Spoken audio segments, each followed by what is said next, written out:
ចិត្តចង់យំអោយអងទឹកភ្នែក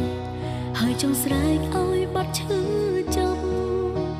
ចង់ស្លាប់តែខ្លាចគេមើលងាយ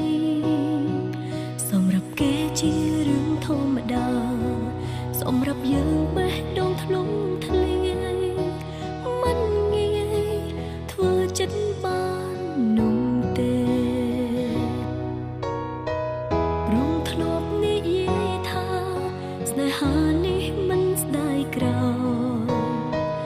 យ៉ាងណាក៏ដោយមិនយំមកគេមើលមនុស្សមិនធ្លុំព្រោះតែមិនមានបនពិសោធន៍ស្នេហ៍អារម្មណ៍ស្មានតែគេស្មោះនឹងខ្លួនយ៉ាងណាមិនស្នេហ៍បែរជាស្នេហ៍មកនឹងឃើញម្ដងម្ដងចាំតែបាត់ខ្លួនខ្មាស់គ្រប់គ្នាធ្លាប់ជួបជូនដឹងរឿងយ៉ាងទាំងពីរយ៉ាងណាមិនស្នេហ៍បែរជាស្នេហ៍មកត្រូវយំរឹករងអនុស្សាវរីយ៍មុនលំស្នេហ៍ព្រាននារីបានរង្វាន់ទឹកភ្នែក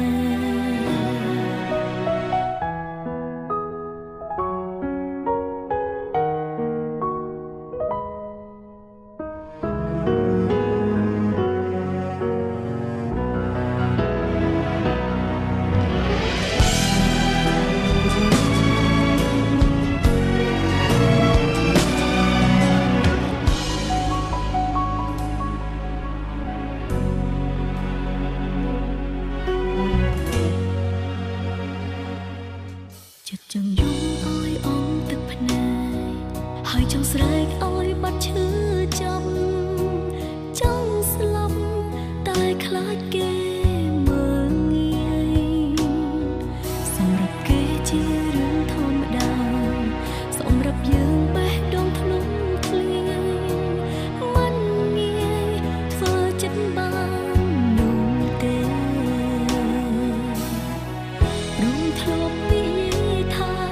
ស្នេហានេះមិនស្ដាយក្រោយយ៉ាងណាក៏ដោយមិនយំមកគេមើលមនុស្សមិនធ្លុំ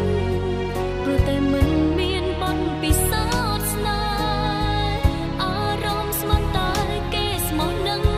ខ្លួនយ៉ាងណាមិនស្នេហ៍បែរជាស្នេហ៍មកនឹងឃើញម្ដងម្ដងចង់តែបាត់ខ្លួនខ្មាស់គ្រប់គ្នាធ្លាប់ជួបជូនដឹងរឿងយើងទាំងពីរយ៉ាងណាមិនស្នេហ៍បែរជាស្នេហ៍មកត្រូវយំរឹករងអនុស្សាវរីយ៍ងងលងស្នេហ៍ព្រាននារីបានរង្វាន់ទឹកភ្នែកយ៉ាងណាមិនស្នេហ៍បែរជាស្នេហ៍បងនឹកឃើញម្ដងម្ដងចង់តែបាត់ខ្លួនខ្មាស់គ្រប់គ្នាធ្លាប់ជួបជូនដឹងរឿងយ៉ាងទាំងពីរ